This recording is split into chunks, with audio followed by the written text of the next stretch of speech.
말씀은 사무엘상 9장 1절에서 6절까지 그리고 14절에서 16절까지 말씀을 보겠습니다. 사도행전 9장 1절에서 6절까지 14절에서 16절까지 말씀을 공독해 드립니다. 1절 베냐민 지파에 기스라 이름하는 유력한 사람이 있으니 그는 아비엘의 아들이요 스롤의 손자요 베고라스의 증손이요 아비아의 현손이며 베냐민 사람이더라. 기스에게 아들이 있으니 그의 이름은 사울이요 준수한 소년이라. 이스라엘 자손 중에 그보다 더 준수한 자가 없고 키는 모든 백성보다 어깨 위만큼 더 컸더라. 사울의 아버지 기스가 암나기들을 읽고 그의 아들 사울에게 이르되 너는 일어나 한 사원을 데리고 가서 암나기들을 찾으라 하며 그가 에브라임 산지와 살리사 땅으로 두루 다녀 보았으나 찾지 못하고 사알림 땅으로 두루 다녀 보았으나 그곳에는 없었고 베냐민 사람의 땅으로 두루 다녀 보았으나 찾지 못하니라. 그들의 숲 땅에 이른 때에 사울이 함께 가던 사원에게 이르되 돌아가자. 내 아버지께서 암나기 생각은 고사하고 우리를 위하여 걱정하실까 두려워하노라 하니 그가 대답하되 보소서 이 성읍에 하나님의 사람이 있는데 존경을 받는 사람이라. 그가 말한 것은 반드시 다 응하나니 그리로 가사이다.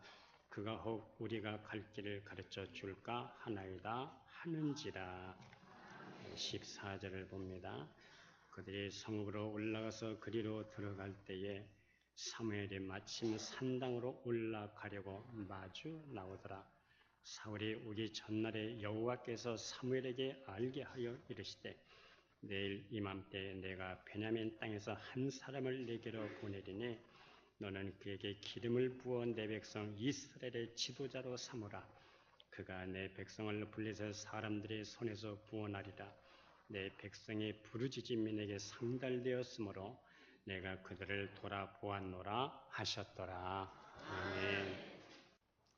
이스라엘 베냐민 지파 중에 기스라는 사람이 살고 있었습니다. 물론 그의 직업은 목축업입니다. 어느 날 암나기들을 잃어버렸습니다. 목축업을 하는 사람들에게 소나 양이나 나귀를 잃어버리는 일들은 당시에 흔히 있는 일이었습니다. 이 기스에게 사울이라는 아들이 있었습니다. 그런데 오늘 이 성경에 보면 이 아들 사울은 아주 준수했다고 말씀을 합니다. 준수하다는 말은 몸가짐과 행실이 아주 훌륭했다는 뜻입니다. 우리가 성경에 보면 준수한 인물들이 몇 사람이 나오고 있습니다. 출애굽기 2장에 보면 모세가 참 준수했습니다. 그리고 창세기 39장에 보면 요셉이 준수했고요. 그리고 사무엘상 16장에 보면 다윗이 준수했습니다. 그리고 사무엘하 14장에 보면 압살롬이 준수했습니다. 그리고 오늘 본문에 사울이 준수했습니다. 이제 아버지 기스가 아들 사울을 불러 잃어버린 암나기를 찾아오라는 겁니다. 이 생각해보면 참 막연한 일입니다. 도대체 이 나귀들이 어디로 튀었는지 알 수가 있겠습니까? 기스도 그저 아버지도 답답해서 그저 아들을 한번 보내보는 겁니다. 그런데 이 초기 사울은 아들에는 효심이 참 많은 아들이었어요. 아버지 어쩌다가 그렇게 나귀들을 잊어버리셨습니까? 간수를 좀 잘 하시죠. 또 암나귀들이 또 움직이는 표적이 아닙니까? 어디 가서 찾으란 말입니까? 그런데 이 아들은 전혀 불평이 없습니다. 예, 아버지 알겠습니다. 반드시 찾는다는 보장도 없이 이렇게 아버지의 말씀에 순종해서 사원 하나를 데리고 무작정 집을 나서는 겁니다. 이렇게 사흘길을 헤맸습니다. 사흘 동안 이 골짝 저 골짝 그리고 이들판 저들판 정처 없이 찾아다녔습니다. 더군다나 나귀들은 한 군데 머무는 그러한 짐승이 아닙니다. 이곳저곳으로 옮겨다니는 그러한 표적들입니다. 이렇게 옮겨다니는 표적을 찾아 헤매고 다니는 겁니다. 초기 사울은 아주 효심이 많은 아들이었습니다. 우리나라 역사를 보면 훌륭한 재상들은 하나같이 전부 효자였습니다. 효자 아닌 사람의 역사를 이루는 예는 아주 적다는 겁니다. 그래서 사람을 등용할 때 먼저 그 사람을 효를 보았다는 겁니다. 이유는 그 효가 충성으로 이어지기 때문입니다. 오늘날도 어느 회사에서는 사원을 모집할 때 노부모를 모시고 있는 사람을 먼저 채용한다고 합니다. 부모를 모시고 있는 사람은 사람을 배신하는 일이 없다고 합니다. 효를 기준으로 해서 사람을 보는 것이 가장 정확하다는 겁니다. 이제 그렇게 사흘을 헤매던 끝에 아들은 생각을 합니다. 사흘이나 소식이 없으니 나기는 고사하고 이제는 아버지께서 우리를 걱정하시겠구나. 그래 이제는 집으로 돌아가자. 그런데 그때 사원이 하는 말이 이 성에 하나님의 사람이 있는데 그에게 가서 한번 물어보자는 겁니다. 우리가 어디로 가야 나귀를 찾을 수가 있겠습니까? 한번 하나님의 사람에게 물어보자는 겁니다. 오늘 성경에 보면 그 하나님의 사람은 바로 사무엘 선지자였습니다. 그런데 하나님께서 사울이 오기 전날에 사무엘에게 하나님께서 말씀해 놓으셨습니다. 오늘 보면 사무엘상 9장 16절에 보면 내일 이맘때에 내가 베냐민 땅에서 한 사람을 보내리니 너는 그에게 기름을 부어 이스라엘의 지도자로 삼으라, 왕으로 삼으라는 겁니다. 우리가 인간적으로 생각하면 사울은 지금 암나귀를 찾으러 헤매다가 지금 하나님의 사람에게 이 암나귀를 찾기 위해서 어디로 가야 됩니까? 하고 물어보기 위해서 지금 사무엘 선지자에게 가고 있는 중인데 하나님은 내가 이맘때 베냐민 사람 한 사람은 네게 보낸다. 하나님이 보내주시겠다는 겁니다. 우리가 생각해 보면은 사울은 사무엘 선지자에게 우리가 보내심을 받았다. 그렇게 우리가 말씀을 드릴 수가 있겠습니다. 바울이 죄수의 몸으로 로마에 가는 것은 바로 하나님의 음성을 들었기 때문에 기꺼이 가는 것입니다. 하나님께서 내가 예루살렘에서 나를 전한 것처럼 로마에 가서도 나를 전하여야 하리라. 하나님의 로마의 복음을 전하기 위해서 지금 죄수의 몸으로 하나님께서 로마로 보내주시는 것입니다. 저는 서남교회 올 때에 마지막 설교를 우리 담임 목사님이 하라고 해서 했습니다. 하고 마지막으로 이제 악수를 하고 인사를 했습니다. 성도들하고 나오면서 어떤 정도는 목사님 제가 대구에 자주 출장을 가거든요. 가면 내가 꼭 목사님 교회 한번 가보겠습니다. 어떤 분은 우리 시댁이 대구인데요. 시댁에 가면 꼭 내가 대구로 가서 목사님을 한번 뵙겠습니다. 그런데 최정예라고 하는 권사님께서 목사님, 하나님께서 목사님을 대구로 보내시는 거래요. 내가 속으로, 목사는 속으로 말을 잘합니다. 보내긴 누가 보내. 산안교회 담임 목사로 오라고 그래서 내가 지금 가는 것이지. 그런데 목사님, 하나님께서 목사님을 대구로 보내시는 거래요. 저는 오랜 세월이 지난 다음에 이 말씀을 깨닫게 됐습니다. 우리가 시편 31편 15절에 보면 나의 앞날이 주의 손에 있사오며 우리 지난 금요일날 김종재 선교사님으로부터 많은 설교를 들으면서 은혜를 받았어요. 성도 여러분, 내가 하는 것 같지만 내가 하는 것이 나의 앞날이 주의 손에 있음을 믿으시기를 바랍니다. 우리가 사무엘상 10장 1절에 보면 이제 사무엘이 기름병을 가져다가 사울의 머리에 붓습니다. 이 기름병을 부었다는 의미는 당장 왕은 아니지만 하나님께서 앞으로 장차 이스라엘을 위해서 왕으로 삼으시겠다는 약속입니다. 이스라엘에서 기름 부으심을 받은 자가 세 사람입니다. 왕과 선지자와 그리고 제사장입니다. 나귀를 찾으러 헤맸다가 왕으로 기름 부음을 받았으니 그 얼마나 아름다운, 얼마나 놀라운, 뷰티풀, 놀라운, 원더풀, 아름다운 해피엔딩입니까? 생각해보면 나귀를 잃어버린 일도 나귀를 찾으러 산골짜기를 헤맨 것도 사무엘 선지자를 만나게 하신 것도 모든 것들이 처음부터 마지막까지 과정까지 하나님의 시나리오였습니다. 오늘 하나님께서 16절에 이스라엘을 블레셋의 속박에서 풀어주기 위해서 이 모든 일들을 만들어 놓으신 것이었어요. 그런데 만일 기스가 아들 사울에게 얘야 암나귀를 좀 찾아오너라 했을 때에 아버지 나귀가 어디로 갔는지 어떻게 압니까? 움직이는 것들 아닙니까? 동으로 갔는지 서로 갔는지 나무로 어디로 갔는지 내가 어떻게 압니까? 어떻게 찾습니까? 아버지가 연세가 드시더니 뭔가 좀 이상해지셨어. 말씀에 되는 말씀을 좀 하셔야죠. 얼마든지 이렇게 반문할 수가 있습니다. 마태복음 21장에 나오는 아들처럼 아버지가 예, 너 오늘 포도원에서 일 좀 해라 했을 때 예, 가겠습니다. 대답만 해놓고 안 가는 아들도 있습니다. 사울도 대답만 해놓고 얼마든지 안 갈 수도 있습니다. 대답만 해놓고 친구들과 놀 수도 있습니다. 만일 사울이 그랬더라면 왕으로 세움을 받지 못했을 것입니다. 그런데 사울은 아무 불평 한마디 없이 우직하게 사흘을 헤맸어요.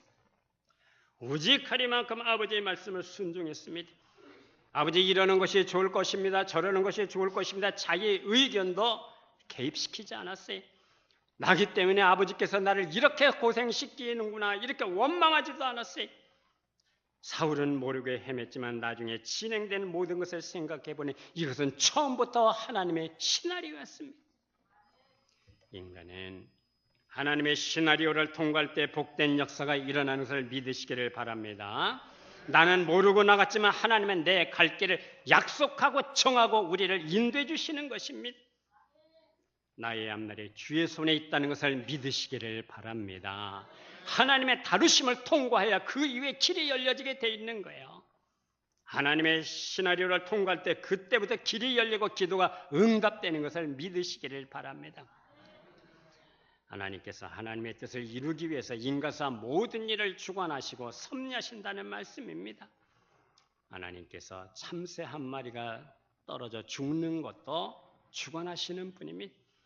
들에 피어있는 저 들풀 하나도 생존의 의미를 부여하시는 하나님이십니다. 때문에 역사에 우연은 없습니다. 모든 흥망성쇠의 희로애락이 하나님의 섭리와 간섭 아래에서 결정되는 것입니다. 우리가 성경을 보면은 부모를 거역하고 부모를 슬프게 해서 비극적인 죽음을 맞이한 사람이 있어요. 바로 압살롬입니다. 이 압살롬은 준수하고 아름다운 머리카락을 가지고 있었어요. 그런데 이 압살롬의 아버지 다윗을 대적하다가 전쟁을 하다가 말을 타고 가다가 머리카락이 상수리 나무에 걸려서 말은 빠져나가고 머리가 상수리 나무에 걸려서 몸이 나무까지 매달리게 됐습니다. 그때 다윗의 군사들이 그 심장을 찔러서 죽였습니다. 결국 불행한 인생으로 막을 내리게 됩니다. 그런가 하면 부모를 존귀하게 여겨서 영광스러운 죽음을 맞이한 사람도 있어요. 대표적으로 요셉입니다.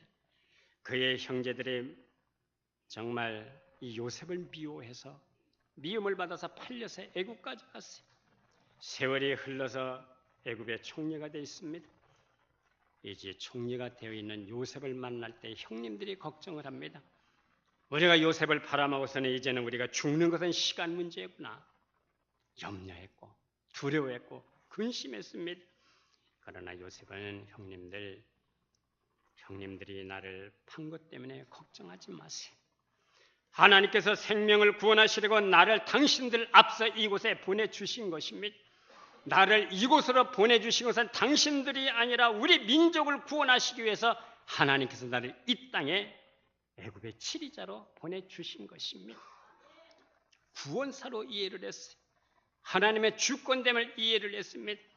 그것은 아브라함에게 약속하신 하나님의 언약, 너의 자손의 하늘의 별과 같이 땅의 모래알기처럼 그렇게 번성하게 하리라. 이것을 이루시기 위해서 하나님께서 나를 이 땅에 먼저 보내주시고 가장 좋은 고센 땅에 우리를 살게 해주신 것입니다. 하나님의 주권에 대한 신뢰가 있었습니다. 하나님의 역사를 구속사로 이해를 했습니다. 창세기 47장 12절에 보면 아비와 형들과 아비의 온 집의 식구를 따라 식물을 주어 공개하였더라 이렇게 기록이 되어 있습니다. 요셉은 왕의 허락을 받고 고생 땅 가장 좋은 곳에 식구들이 살 수 있도록 배려를 해주었어요. 요셉은 평화주의자였습니다. 그리고 효심 있는 아들이었습니다. 이제 두 번째 우리가 신약의 예수님의 효를 한번 봅니다. 먼저는 누가복음 2장 5절 말씀에 예수께서 나사렛에 이르러 순종하여 받드시더라. 원문에는 부모의 권위에 순종해서 부모님을 섬겼다, 받드셨다 그렇게 기록이 되어 있어요. 두 번째는 예수님께서 친히 부모를 공경하라고 가르쳐 주셨습니다. 마태복음 15장에 보면은 예수님께서 바리새인들 서기관들의 고르반이라고 하는 이 제도를 악용하는 것을 보셨습니다. 고르반이라고 하는 것은 부모를 부양할 물질을, 돈을 하나님께 바쳤다 그런 뜻입니다. 그 서약을 하면 하나님의 부모보다 더 크시기 때문에 부모 부양의 책임을 면하게 됩니다. 그러나 그러한 서약은 이들이 정말 하나님께 대한 헌신보다는 부모를 모시는 책임 회피용으로 그렇게 이 제도를 악용을 했습니다. 일단 부모를 모시는 것을 피하기 위해서 고르반을 서약합니다. 그리고 얼마쯤 시간이 지난 다음에 그것을 취소하면 10분의 9를 다시 돌려받게 됩니다. 예수님께서 그들의 이 마음의 악한 동기를 보시고 말씀하신 것입니다. 예수님께서 부모들의 경제적인 필요에 대해서 책임을 말씀하셨습니다. 그리고 세 번째, 예수님을 사랑하는 제자 요한에게 어머니를 부탁했습니다. 고통스러운 십자가 위에서 요한에게 보라, 내 어머니로다. 이 말씀은 이제부터는 내 어머니로 좀 모셔달라 그런 뜻입니다. 어머니의 노후를 제자에게 부탁하셨습니다. 신의 형제들도 있었고 자매들도 있었지만은 예수님은 어머니를 제자에게 부탁하셨습니다. 마지막으로 예수님은 부모와 형제들이 하나님의 뜻을 따라 살도록 도전적인 말씀을 하셨어요. 제자들이 모친께서 오셨습니다, 형제분들께서 오셨습니다 했을 때 누가 내 진정 내 모친이냐, 누가 진정 내 형제냐, 하나님의 뜻을 행하는 자들은 내 모친이면 내 형제들이라고 말씀하셨습니다.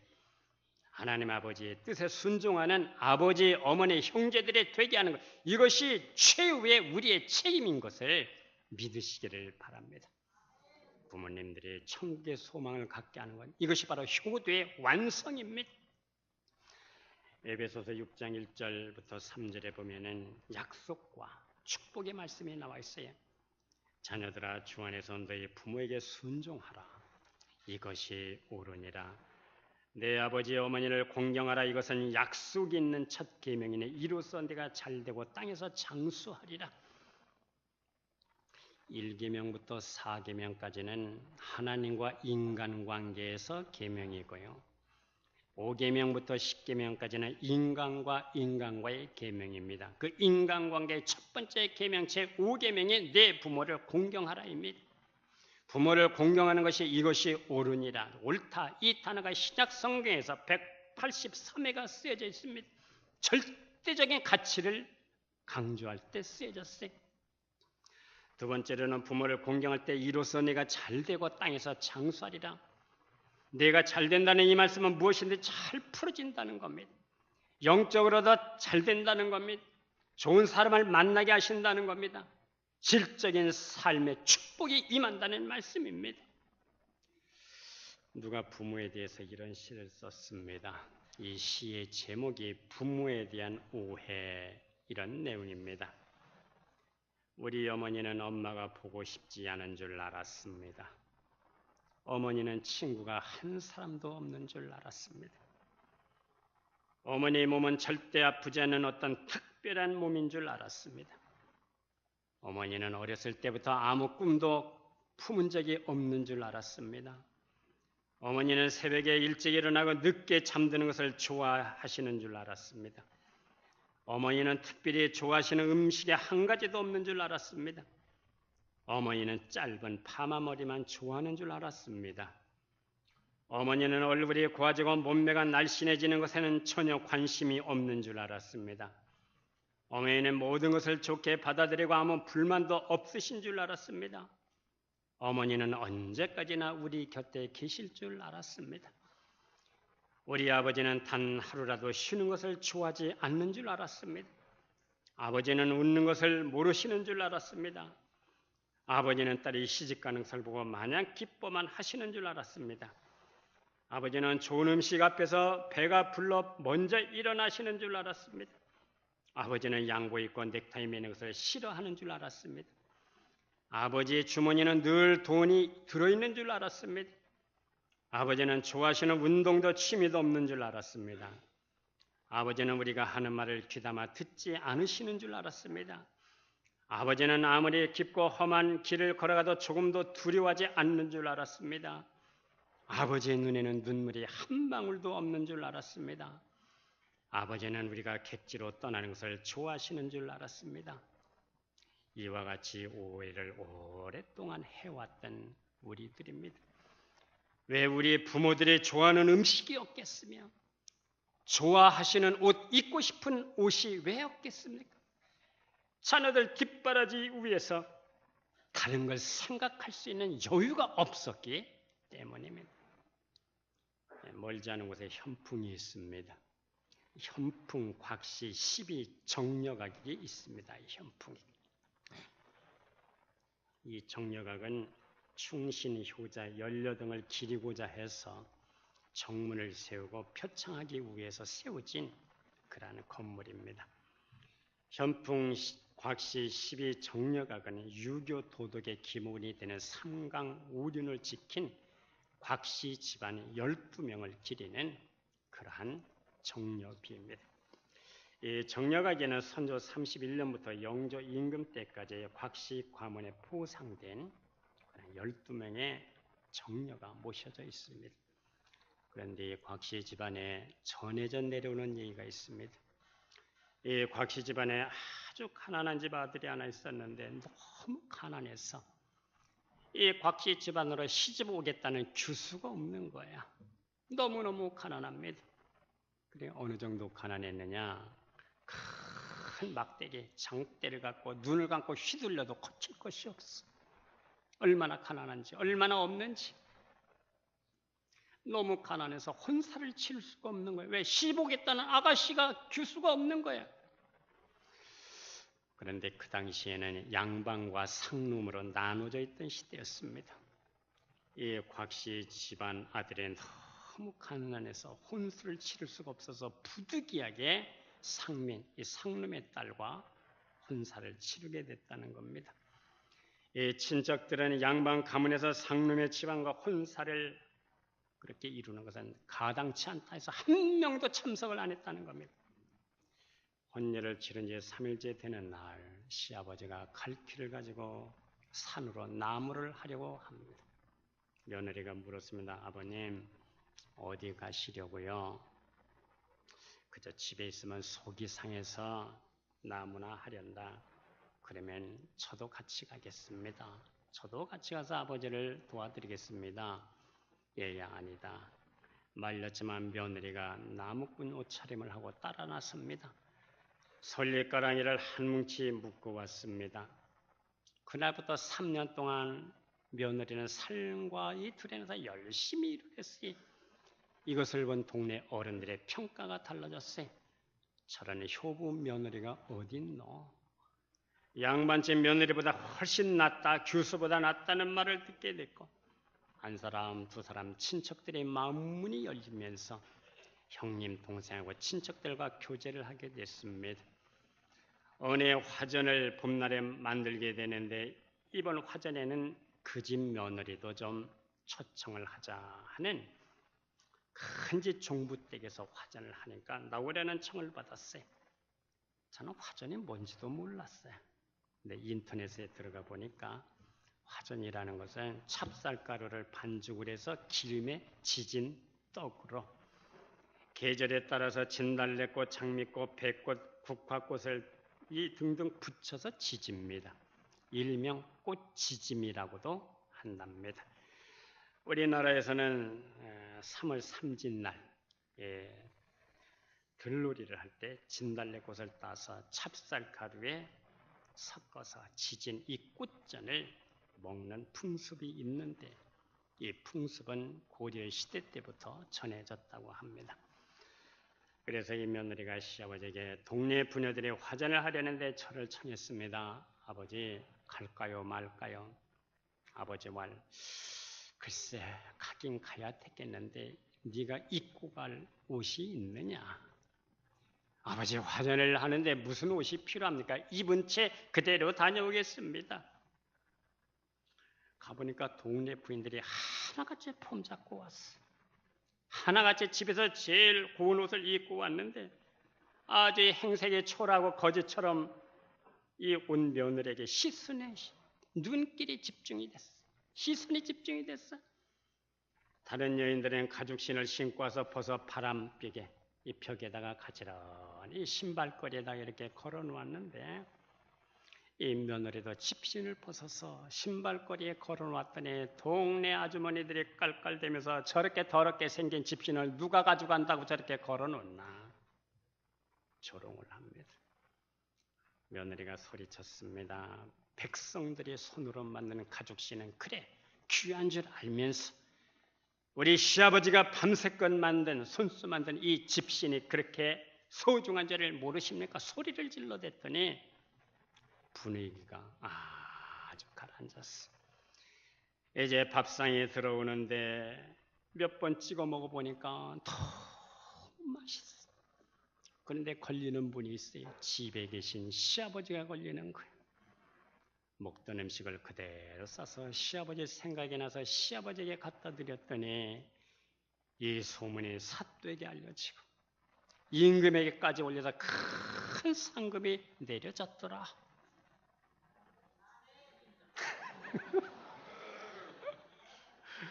그래서 그 며느리를 효부로 봉함을 입어서 전려비가 세워졌다고 합니다. 어느 가정에 할머니가 몸이 불편해서 집안에만 계시는데 하시는 말씀에 이번 겨울이 지나면 나는 죽을 거야. 이번 겨울이 지나면 나는 죽게 될 거야. 그래서 가족들이 회의를 열었습니다. 어머니 방에 문 안 갈 때는 두꺼운 겨울 옷을 입고 목도리를 목에 걸고 그리고 어머니에게 문안하도록. 그러면 어머니가 물어요. 아직도 겨울이 안 지나갔냐? 그러면 이제 밖에 지금 얼마나 추운데 겨울 지나려면 아주 멀었어요. 밖은 얼마나 추운데요. 겨울은 벌써 지났어. 지금 초여름이 다가오고 있는 겁니다. 가족들이 이렇게 하는 이유는 할머니 마음을 위로하기 위해서, 할머니 마음을 평안하게 해주기 위해서 겨울이 안 지나갔으니 내가 조금 더 살겠구나 하는 마음이 들 수 있도록 지금 여름이 다가오는데도 어머니의 방을 들어갈 때면은 겨울 오바를 입고 목에 칭칭칭칭 그렇게 목도리를 두르고 어머니 문안한다면 밖에 나와서 비짓땀을 닦고요. 그랬다는 겁니다.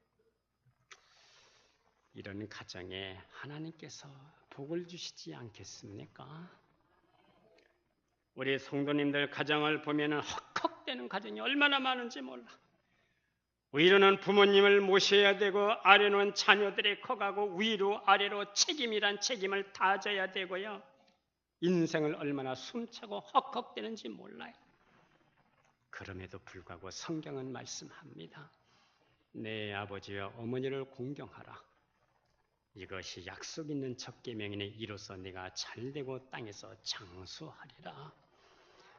우리에게 성도님들 가정은 다 잘 될 수 있기를 주의 이름으로 축복합니다. 약속 있는 이 첫 계명이 그대로 이루어질 수 있기를 주의 이름으로 축복합니다.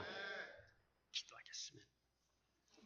하나님 아버지, 주 안에서 부모님을 공경하라. 이것이 옳다 하는 이 말씀대로 하나님께서 우리에게 주신 이 약속의 첫 계명을 지켜나가면서 우리가 이 땅에서 잘되고 형통하는 이 비결을 배워나가는 우리의 모든 삶이 되게 하여 주실 줄로 믿습니다.